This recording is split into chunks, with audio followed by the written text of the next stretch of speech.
Bonjour à tous, heureux de vous retrouver sur le plateau de Paris Turf TV pour notre émission quotidienne reçue 5 sur 5. Aujourd'hui, j'accueille à mes côtés Emmanuel Ballot. Bonjour Emmanuel. Bonjour Alexandre, bonjour à tous. Donc Emmanuel, ce samedi, nous suivrons à Vincennes pour le prix de Breteuil, une épreuve réservée à des vieux tontons des 7 à 10 ans. Ils vont s'affronter sur les 2100 mètres de la grande piste. Ils sont 18 au départ qui sera donné à l'aide de l'autostart. Emmanuel, qu'est-ce que vous en pensez de cette épreuve ? Déjà, ça y est, on est début janvier, on est à 3 semaines maintenant des grandes échéances. Vincennes, on va en avoir tout au long du mois de janvier. Et là, cette épreuve est relativement ouverte, si ce n'est très difficile à déchiffrer. C'est un 2100 mètres grande piste, donc qui demande vitesse mais aussi tenue. J'ai privilégié les plus jeunes. D'accord. Mais voilà. Bizarrement, c'est vrai qu'on va le voir dans votre pronom, vous avez privilégié 2 chevaux de la seconde ligne. Ouais, c'est un risque à prendre parce que évidemment la première ligne est un avantage, mais on l'a vu au mois de décembre dans les grands rendez-vous, les numéros Autostar. Moi, personnellement, je vous donne mon avis, je n'y accorde qu'un petit crédit sur ce parcours qui reste très sélectif. On a vu le 17 gagner, on a vu Tom Moldus gagner avec un gros numéro, on a vu le 9 dans un autre avec Roxane Grief qui a fait un truc d'outre-tombe dans le Bourgogne. On n'accordait pas un gros crédit sur les numéros Autostar. C'est surtout une question de parcours, une question d'attitude des chevaux. Il y en a qui peuvent faire des trucs en dépit d'un mauvais numéro, d'autres qui ont besoin d'un parcours caché, de longer la rail. On va le voir, je vais en parler dans ce quintet. Mais j'ai choisi deux de la deuxième ligne parce que je pense que ce sont deux chevaux à ne surtout pas oublier dans une sélection. Bon, vous nous avez mis l'eau à la bouche maintenant. Votre sélection, Emmanuel, s'il vous plaît. Voilà, c'est parti. Le 14, Ulster Perrine. Le 11, Ulexa des Plans. L'As, Samba Doré. Le 5, Ultra des Voirons. Le 3, Tamira d'Avaroche. Le 7, Saladin. Le 6, Ulix Sorio. Et le 2, Tagada. Le 14, Ulster Perrine, ils viennent fournir une excellente prestation. Oui. Là, on peut dire qu'il redescend un peu de catégorie quand même. Ah oui, on peut le dire, c'était le Constant Hervieux. C'est le traditionnel quintet de Noël. Il y avait les 6 ans, parce que maintenant on a changé. On est passé depuis le début de l'année à 1 an de plus pour tous nos amis trotteurs. Donc c'était les 6 ans, à savoir l'Évé, Victoria Dujuan qui gagnait. Il y avait les plus jeunes, mais il y avait surtout les étrangers. Là, dans ce quintet Ulster Perrine, il est débarrassé à la fois des V et des étrangers. C'est donc un bel engagement en dépit de son numéro en seconde ligne. Mais il a le 14, il a un dos relativement correct. C'est un cheval qui a besoin de se cadrencer. Le départ en descendant, à mon avis, va l'avantager. Jean-Michel va venir tranquillement. En faisant les 500-600 derniers mètres, ça devrait suffire sur cette dernière performance. Ça reste le cheval incontournable de la course, même s'il lui arrive de commettre quelques petites blagues. On ne peut pas faire sans Ulster Perrine. Ouais, c'est sûr. Après, les 2100 mètres, pas forcément sa tasse de thé. Voilà, c'est pas trop sa tasse de thé. Maintenant, on montait l'hiver dernier, si mes souvenirs sont bons, il gagnait 2100, départ en descendant, 2175 à la volte, avec un super chrono, c'était au monté. Il n'est pas confirmé tant que cela derrière l'Autostar, mais je ne vois pas en quoi ça pourrait le gêner. Bon, je suis d'accord avec vous, en tout cas, normalement, cet Ulster Perrine, c'est un logique favori. C'est dur d'aller contre. Voilà. C'est dur. Le 11, Ulexa des Plans, elle adore ce parcours, par contre. Ouais, puis je pense que si on veut tenter d'aller contre Ulster Perrine, il faut vraiment faire avec celle-là. Sur ce parcours, l'avant-dernière fois, le 9, mauvais parcours.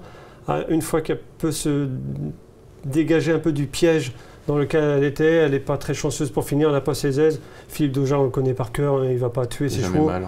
Il ne drive jamais mal, il ne fait jamais mal à ses chevaux. Il a vu que c'était fini, que les carottes étaient cuites.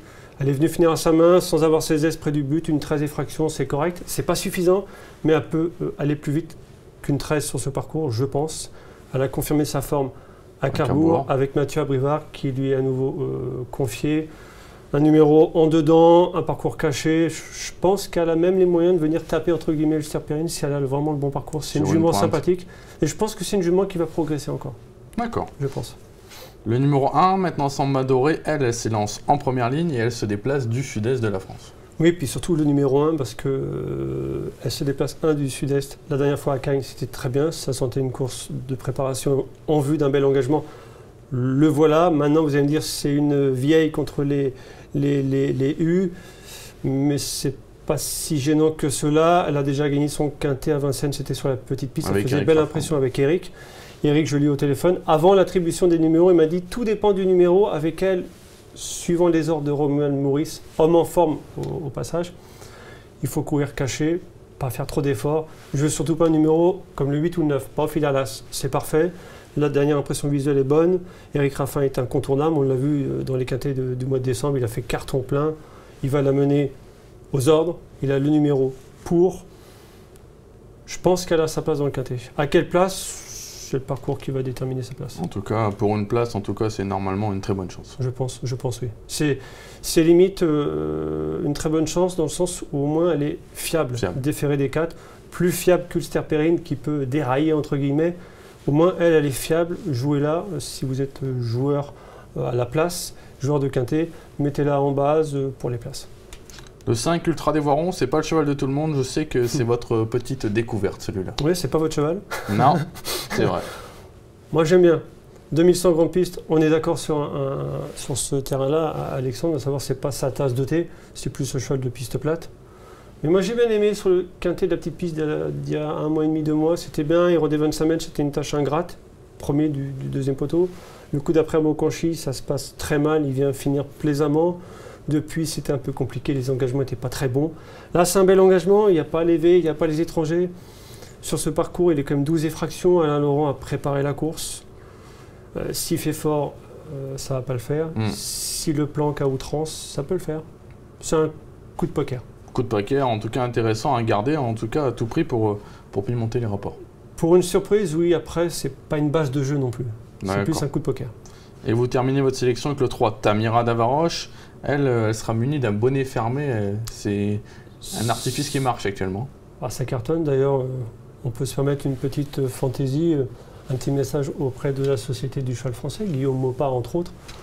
À quand la déclaration du bonnet fermé, tout du moins l'intention de mettre un bonnet fermé? C'est indispensable. Personnellement, je ne sais pas quel est votre avis. Personnellement, ça a un impact. Même que vous, Emmanuel. Ça a un impact équivalent, si ce n'est encore plus fort que le déferrage. C'est fabuleux. Oui, bien sûr. On a vu Vie Magique, on en a vu d'autres. Texas Charm quand vous mettez le bonnet fermé. Qui a eu la première fois. Texas Charm dans un prix d'Amérique avec le bonnet fermé, tête corde, on a compris, s'il ne bouge pas, il va gagner. C'est indispensable.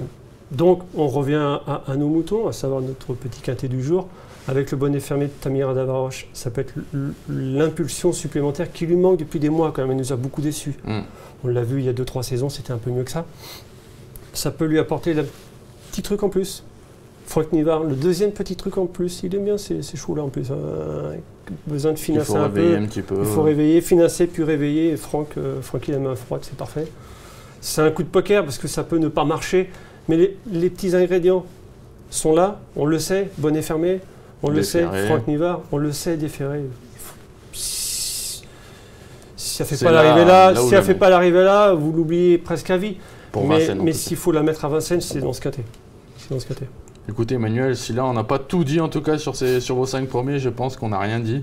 On vous remercie beaucoup. On en profite aussi tous les deux pour vous souhaiter une bonne année 2015. Bien sûr. Meilleurs vœux, une bonne santé et bien évidemment passer à la caisse. Un petit 5-5 ou un quintet ordre avec la tirelire, enfin un truc sympathique. Ouais, voilà. Et puis de toute façon, on se retrouvera sur ce plateau tout le mois de janvier déjà pour un joli quintet 5-5 ce dimanche à Vincennes. Avec plaisir. À bientôt en tout cas. À bientôt, à très bientôt, et puis on vous souhaite de bons jeux à tous.